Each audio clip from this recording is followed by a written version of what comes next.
In this quick video, I'm going to show you how you can connect a GoDaddy domain to Replit. The first thing that you need to do is open up Replit, click on apps from the left hand side, and then go into the project or website which you want to connect the domain for. Now we will click on domains right here at the top, and once you click on domains, you will choose connect your own domain. From here we can open up GoDaddy and then click on your name in the top right and go into my products. We will then find the domain itself. So you want to scroll down, find the domain itself. I have it right here. I'm going to copy it, and then I will paste this domain back into Replit. Now select next, and it's going to show you this, which you need to connect the DNS records. So we're going to go back, go into DNS.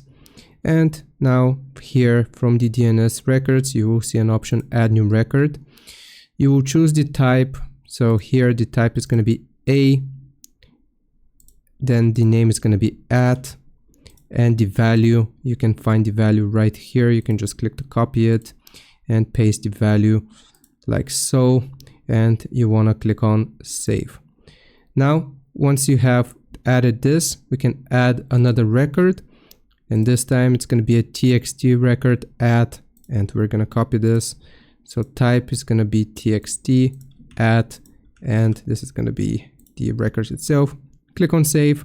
Once you have done this, it should take some time, and we will just click on link. Once you click on link, it's going to show you GoDaddy here that it's verifying, and that's how you do it. I hope this helps. Leave a like and sub. I'll see you next time.